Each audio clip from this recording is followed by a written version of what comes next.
Hi there, I'm Michelle. Welcome to This Explainer. Today we're going to have a really gentle, supportive conversation about something that so many of us face, but honestly, we rarely talk about it openly. And that's the complex, sometimes heavy emotions of holding on to a longtime family home. If you've been sitting there wondering about your next chapter, well, you are absolutely in the right place. So let's dive right into this together. I'd actually like you to think back for just a moment. When did the house start feeling like a responsibility? I really want you to reflect on that quiet, unspoken moment when your feelings about your home shifted just the slightest bit. Going from pure comfort to a subtle sense of burden. It usually doesn't happen all at once, does it? Yeah, it often starts with these really quiet realizations. Maybe it was standing in an empty kitchen on a Sunday morning, just looking around at space you simply don't use anymore. Or, oh goodness, making the third repair call this month. Perhaps it was pulling weeds out in the garden purely out of habit rather than actual joy. For so many folks, especially the seniors I speak with right here in Chicago who are navigating a changing lifestyle, this moment, it doesn't arrive with a marching band, but it definitely marks the very real beginning of a transition. Think about how this builds up over time. On one hand, you have the house, with the exact same square footage and the exact same size yard it's always had. And then, on the other hand, you have you, living a totally changed lifestyle with completely different needs today. And I want to reassure you right now, this isn't a criticism, and it is certainly not a failing on your part. It's simply the reality of a natural mismatch between the person you are today and the vibrant, bustling life that the house was originally built to hold. And, it's precisely that mismatch that starts to feel so heavy over time. You might feel a literal, physical tiredness from cleaning and maintaining such a large space when there are fewer people living in it. Or it might be more of a low hum of anxiety, always worrying about what happens if the roof leaks, or if the stairs become too much to handle, or just dreading those upcoming property tax bills. So let's look a bit closer at what too much actually feels like on a day-to-day basis. Often, it literally means closing off unused rooms because, well, it's just easier than dealing with them. It might mean dreading the massive winter heating bills, not to mention the snow shoveling. Or it could just be this feeling of being quietly tired all the time, despite loving your home so deeply.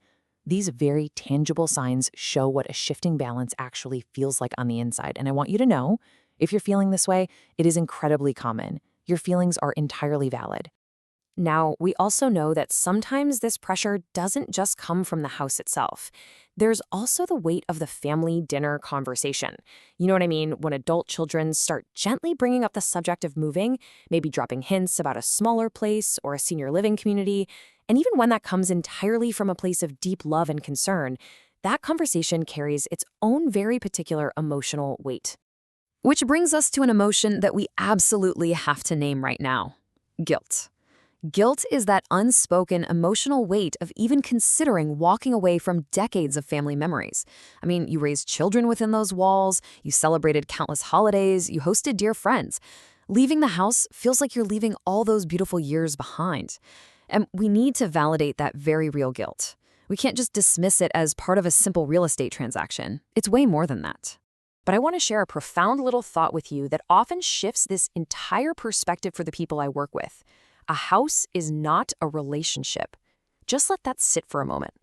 A house is physical drywall. It's wood. It's glass. It is absolutely not the love and the laughter that happened inside of it. You see, loving the memories does not obligate you to stay inside that physical house forever. Because the beautiful truth is, the memories come with you. They always do. Whether you're in a sprawling 4-bedroom colonial or a cozy little 2-bedroom condo, the life you built and the love you share with your family, that will move wherever you go. Now, what's really important to keep in mind here is this. A for sale sign isn't your only answer. I want to be super clear about that. Having an honest conversation about the house feeling like too much doesn't automatically mean you have to pack up all your boxes and move right away. Actually, staying in place is a completely valid option, and there are ways you can settle back in with real intention. First, you might look at modifying the home to make it safer and a bit more accessible. Second, you could bring in some support for the heavy lifting, things like maintenance, cleaning, or landscaping. And third, just simplify how this space is used. Give yourself full permission to live only in the parts of the home that are actually serving you right now.